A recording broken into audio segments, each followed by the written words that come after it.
Hello students, I am Arvind Kumar, PhD Physics from Suraj School, Rewari. Today we will discuss the unit number 3rd, magnetic field due to current and magnetism, or magnetic effects due to current and magnetism.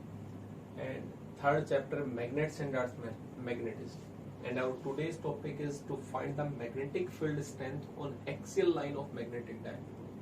It is just similar to electric field strength on axial line of electric dipole. यहाँ पे magnet है तो magnetic dipole, electric था तो electric. Clear हो गया। बाकी terms जो है सिमिलर है, सेम टू सेम है। जैसा आप पहले डेरिवेशन करते थे वही स्टेप। इस एक्सियल लाइन को एक और दूसरे नाम से बोलते हैं जिसको हम बोलते हैं ये एंड साइड में होता है, क्योंकि एक्सियल लाइन कौन सी होती है जो दोनों पोल्स को मीट करवाए, तो इसका मतलब एंड पे ही होगा। तो इसको एक नाम से बोलते हैं and on position, and on position. ये इसी का दूसरा नाम होता है टेंजेंट ए पोजिशन। एक्सियल लाइन को दूसरे से क्या बोलते हैं? टेंजेंट ए पोजिशन। तो इसके तीन नाम होते हैं, कहीं पे भी, चाहे इलेक्ट्रिक में हो चाहे मैग्नेटिक में। एक्सियल भी बोल सकते हैं, एंड ऑन पोजिशन भी बोल सकते हैं, और टेंजेंट ए पोजिशन पे आपको मैग्नेटिक फील्ड स्ट्रेंथ कैलकुलेट करना हो तब भी सेम डेरिवेशन। मैंने एक मैग्नेटिक डायपोल लिया, क्योंकि डायपोल पे के ऊपर ही तो कैलकुलेट करना है, तो डायपोल लिया। इस डायपोल में दो पोल्स होते हैं, एक नॉर्थ और एक साउथ पोल। दोनों की पोल स्ट्रेंथ इक्वल होगी। पोल की स्ट्रेंथ कितनी है? M और M। जैसे हम चार्ज कहें एक पॉजिटिव था एक नेगेटिव, लेकिन कितना, तो वो क्या होता था? Pole strength. ठीक है। यहाँ पे दोनों सेपरेशन कितना है? 2L। तो मैग्नेटिक डायपोल मोमेंट कितना होगा? कोई भी पोल की स्ट्रेंथ और multiply by distance, M into में 2L। ये मैग्नेटिक पोल स्ट्रेंथ आ जाएगी, जिसकी वैल्यू हमेशा साउथ टू नॉर्थ डायरेक्शन की बात करें। अब इसकी एक्सियल लाइन क्या होती थी? दोनों पॉइंट को हम एक्सटेंड कर दें, इनको मीट करवाने पोल्स को, तो उसी क्या बोलते थे? Axial line. इस एक्सियल लाइन पे P be the point where we want to calculate the magnetic field strength. जो इसके सेंटर से, क्योंकि डायपोल में हमेशा डिस्टेंस ना नॉर्थ से लेते हैं ना साउथ से, कहां से लेते हैं? सेंटर से। तो सेंटर से ये P पॉइंट कितने डिस्टेंस पे है? X डिस्टेंस पे। और इस मैग्नेटिक डायपोल की वजह से आपको स्ट्रेंथ मेजर करनी है कि यहाँ पे अगर मैं एक यूनिट पोल रख दूं, वहां पे हम 1 कूलम चार्ज रखते थे इलेक्ट्रिक फील्ड स्ट्रेंथ कैलकुलेट करने के लिए, और वो कैसा होता था? पॉजिटिव। यहाँ पे जो नॉर्थ पोल होता है उसको आप हमेशा कैसा मान के चलेंगे? पॉजिटिव। और साउथ पोल को नेगेटिव। ये ध्यान रखना है माइंड में। अब मुझे इलेक्ट्रिक फील्ड स्ट्रेंथ करनी थी तो वहां पे +1 कूलम पुट करता था। यहाँ पे अगर मुझे कहीं पे भी मैग्नेटिक फील्ड की स्ट्रेंथ मेजर करनी है तो वहां पे मैं नॉर्थ पोल लूंगा, और उसकी वैल्यू कितनी होगी? +1 M मैग्नेटिक एम्पियर मीटर, अगर यूनिट लिख रहे हैं। नॉर्थ पोल होगा और उसकी स्ट्रेंथ कितनी लेनी है? 1 यूनिटी। यानी यहाँ पे एक मैंने ऐसा मैग्नेट रखा जो नॉर्थ है और उसकी पोल स्ट्रेंथ कितनी है? 1 है। तो यहाँ पे देख लेंगे कितना फोर्स लगेगा, वही क्या हो जाएगा? मैग्नेटिक फील्ड स्ट्रेंथ हो जाएगा। जैसे इलेक्ट्रिक फील्ड होता था ऐसे ही मैग्नेटिक फील्ड स्ट्रेंथ। तो नॉर्थ था, नॉर्थ को क्या करेगा? रिपेल करेगा। तो मैंने यहां पे कहा magnetic field strength,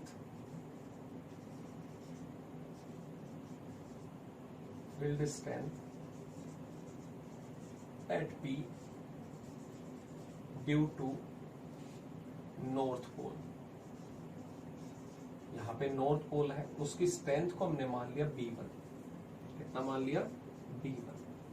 according to Coulomb's line magnetism formula क्या था? μ0/4π। फोर्स ही तो कैलकुलेट करना है बेसिकली। 1 पोल स्ट्रेंथ पे एक पोल की स्ट्रेंथ कितनी है? M।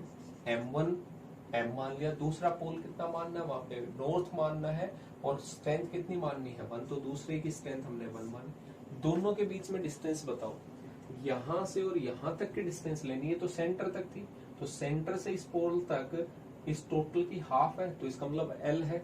X में से L माइनस कर दें तो यहां से और यहां तक की डिस्टेंस ही तो बचेगी। तो डिस्टेंस हमें पता था कितना था? X माइनस में L इसका स्क्वायर। इसकी डायरेक्शन क्या होगी वो बताना है मुझे। क्या होगी? नॉर्थ पोल था ही, और ये भी नॉर्थ पोल ही पुट कर रहे हैं आप, जहां पे स्ट्रेंथ मेजर करनी है हमेशा। तो इसका मतलब नॉर्थ है, वो नॉर्थ को क्या करेगा? रिपेल करेगा। तो इसका मतलब यहाँ पे जो स्ट्रेंथ आएगी वो इस डायरेक्शन में आएगी, B1। That means N to P लिख सकता हूं मैं, या क्या लिख सकता हूं? अवे भी लिख सकता हूं। Away from pole, from north pole, clear हो गया? नॉर्थ पोल से दूर की तरफ होगी मैग्नेटिक, क्योंकि नॉर्थ नॉर्थ को रिपेल करेगा। नेक्स्ट टर्म हम कैलकुलेट करें मैग्नेटिक फील्ड स्ट्रेंथ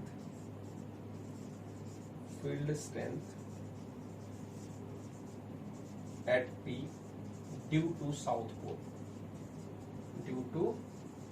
पोल, तो यहाँ पे कितना होगा B2, क्योंकि हम डायरेक्शन बता चुके हैं, तो B2 इसकी स्ट्रेंथ को मान लिया। फॉर्मूला वही मैग्नेट में है तो μ0/4π। एक पोल की स्ट्रेंथ इसकी भी कितनी है, m ही है। दूसरे पोल की जहां पे कैलकुलेट करनी है वो कितनी माननी है हमें, 1। दोनों के बीच में आपकी बार S और P पॉइंट के बीच की डिस्टेंस, तो P से सेंटर तक आए तो x डिस्टेंस, फिर सेंटर से आगे जाएंगे तो डायपोल लेंथ का हाफ, तो L। तो यहाँ पे क्या होगा, x प्लस में L इसका स्क्वायर। डायरेक्शन देखें तो ये साउथ पोल है, वो नॉर्थ पोल है। साउथ पोल क्या करेगा, नॉर्थ को अट्रैक्ट करेगा, तो अट्रैक्ट करेगा तो इस बार इसमें जो फोर्स आएगा वो इस डायरेक्शन में आएगा B2। तो यहाँ पे हम कह सकते हैं टुवार्ड्स साउथ पोल। हमने डायरेक्शन भी बता दी दोनों को, लेकिन यहाँ पे देखा जाए तो दोनों की जो फील्ड स्ट्रेंथ थी, मैग्नेटिक फील्ड की वैल्यू जो थी वो एक दूसरे से अपोजिट है, लेकिन इसमें एक कम है और एक ज्यादा है। अपोजिट तो है, माइनस तो कर देंगे, लेकिन इक्वल नहीं है। कभी आप सोचो इक्वल है तो 0 हो जाएगा, यहाँ पे इक्वल नहीं है।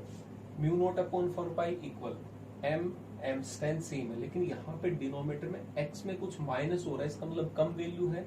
डिनोमीटर में कम होगा तो b1 की वैल्यू ज्यादा। यहाँ पे x में कुछ ऐड हो रहा है डिनोमिनेटर में, तो इसका मतलब ये वैल्यू क्या होगी, कम। सो हम कह सकते हैं अपोजिट तो है, मान लिया opposite, but B1 is greater than B2। Magnitude of B1 is greater than B2। इसका जो मैग्नीट्यूड है इसकी वैल्यू ज्यादा है। जैसे मैं कहूं कि इसने पोल ने फोर्स लगाया वो 5 न्यूटन था, इसने जो अट्रैक्शन किया वो 3 न्यूटन था, तो 5 उधर था 3 इधर, तो अपोजिट तो है बट इक्वल नहीं है। तो यहाँ पे हमने वही ऑब्जर्व किया। तो नेट कैसे कैलकुलेट करेंगे, आपको वेक्टर रूल बहुत अच्छे से आते हैं। Net magnetic field is equal to, क्या लिखेंगे वहां पे, जिसका मैग्नीट्यूड ज्यादा है उसमें से कम माइनस कर देंगे, डायरेक्शन किसकी बचेगी, जिसका मैग्नीट्यूड ज्यादा था। तो कितना लिखेंगे, B1 माइनस में B2। आप यहाँ पे पहले इंडिकेट कर चुके हो कि अपोजिट डायरेक्शन में, इसलिए मैंने डायरेक्टली क्या कर दिया, माइनस किया इसको। तो यहाँ पे सोल्व करते हैं, B1 की वैल्यू और B2 की वैल्यू मुझे पता थी, B1 और B2। तो इसमें से μ0/4π जो था वो कॉमन दोनों में था, MB क्या था, कॉमन। तो यहाँ पे टर्म्स बचेगी B1 की पहले 1/x माइनस में L का होल स्क्वायर माइनस में 1 में x प्लस L का होल स्क्वायर, ये टर्म्स। तो यहाँ पे अगर देखा जाए तो μ0/4π m सेम हम पहले भी सोल्व कर चुके हैं। एलसीएम कंप्लीट आएगा, x माइनस में L इसका स्क्वायर और यहाँ पे x प्लस L इसका स्क्वायर।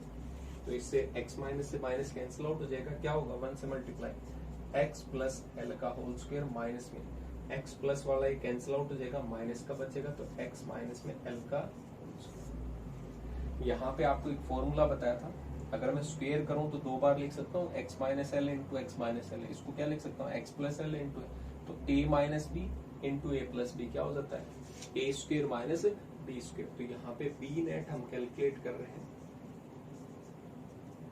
कॉमन है μ0/4π m, और यहाँ पे जो टर्म्स है वो कितनी एक्सपेंड करेंगे तो x square plus L square plus में 2xl, a square plus B square plus 2ab। और यहाँ पे माइनस साइन था तो साइन जो है वो चेंज हो जाएंगे, जो पॉजिटिव होगा वो नेगेटिव, नेगेटिव होगा पॉजिटिव। एक्सपेंड करेंगे तो a माइनस बी का square X square plus L square minus में 2xl, बट नेगेटिव साइन को एक्सपेंड करेंगे तो माइनस, तो माइनस में X square minus L square plus में 2xl, और डिनोमीटर सेम था, एक्स स्क्वायर माइनस में एल स्क्वायर और इसका होल स्क्वायर। अभी बताया था a minus B into A plus B का फॉर्मूला। तो एक्स स्क्वायर नेगेटिव है, कैंसिल आउट पॉजिटिव से, एल स्क्वायर पॉजिटिव था, एल स्क्वायर नेगेटिव।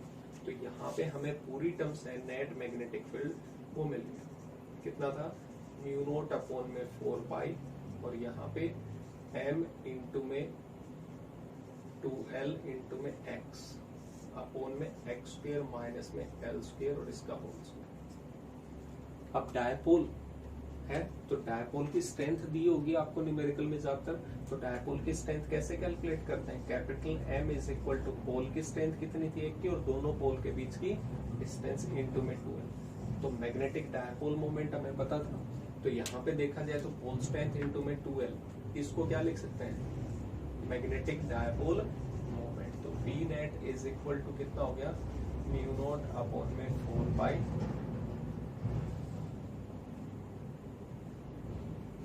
एक टर्म और है, सॉरी 4 था, 2XL, क्योंकि 2XL प्लस 2XL 4XL था, 2x और ये 2, तो यहाँ पे कितना आ गया 2m इंटू में x अपॉन में x स्क्वायर माइनस में L स्क्वायर। यहाँ पे मैंने वेक्टर क्वांटिटी लगाया मैग्नेटिक डायपोल मोमेंट को। तो मैग्नेटिक डायपोल मोमेंट की डायरेक्शन क्या बताई थी, हमेशा साउथ टू नॉर्थ डायरेक्शन। यहाँ पे नेट जो था P1 की वैल्यू ज्यादा थी, तो P नेट भी किधर आएगा, इसी डायरेक्शन में। इसका मतलब नेट मैग्नेटिक फील्ड और मैग्नेटिक डायपोल मोमेंट की डायरेक्शन सेम है, इसलिए दोनों की डायरेक्शन सेम होने से यहाँ पे कोई नेगेटिव साइन नहीं आएगा।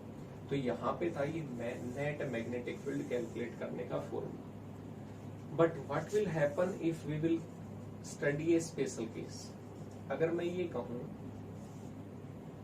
x is very very greater than dipole length, या ये कहें dipole is short, dipole is short, magnetic dipole short है, यानी ये मैग्नेट जो था वो यहाँ पे, और इसकी वजह से मैं मैग्नेटिक फील्ड कैलकुलेट कर रहा हूँ इससे बहुत ज्यादा डिस्टेंस पे। इसका मतलब x is very very greater than dipole length, 2L से बहुत ज्यादा है x। तो इसका मतलब एडिशन और सब्ट्रैक्शन में x के कंपैरिजन में ML को क्या कर सकते हैं, नेग्लेक्ट। सो यहाँ पे B नेट अगर कैलकुलेट करोगे तो वैल्यू कितनी हो जाएगी, म्यू नॉट अपॉन में 4 पाई, और यहाँ पे मैंने कैलकुलेट किया 2m, x तो था ही, और ये टर्म्स कितनी हो जाएगी, एक्स स्क्वायर, एक्स की वैल्यू बहुत ज्यादा है, उसमें से L सब्ट्रैक्ट कर रहे हो, L बहुत नेग्लिजिबल था, तो इसका मतलब कैंसिल कर सकते हैं। तो कितना हो जाएगा यहाँ पे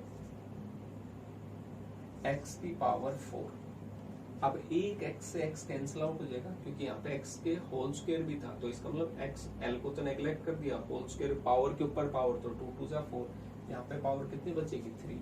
सो B नेट मैग्नेटिक फील्ड कितनी आएगी, अगर डायपोल शॉर्ट है तो म्यू नॉट अपॉन में 4 पाई 2m अपॉन में x क्यूब। ये टर्म सेम दिख रही है आपको। इलेक्ट्रिक डायपोल में हम पढ़ते थे तो वहां पे 1/4 पाई एप्सिलॉन नॉट था, वहां पे कांस्टेंट, मैग्नेट की जगह इलेक्ट्रिक था, 2 क्या था वहां पे P, electric dipole moment upon में x क्यूब तो था वहां पे भी, यहाँ पे भी सेम, सिर्फ यहाँ पे कांस्टेंट मैग्नेट का आ गया। मैग्नेटिक डायपोल मोमेंट को हम m से रिप्रेजेंट करते, इलेक्ट्रिक में P से करते थे, बस इतना ही डिफरेंस है।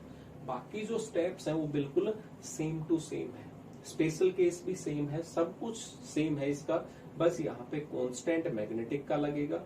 डायपोल मोमेंट जो हम m लिखते हैं वहां पे इलेक्ट्रिक में P लिखते थे, इतना ही डिफरेंस है, बाकी स्टेप सारे के सारे सेम है। इस तरीके से हम, अगर आपको नेट कैलकुलेट करना है, नजदीक है, तो एक्चुअल फॉर्मूला अप्लाई करेंगे, और ये कहते हैं कि डायपोल शॉर्ट है, और या ये कहते हैं कि point of observation is far away from the dipole, that means we can use this formula, it will also give us the approximate result.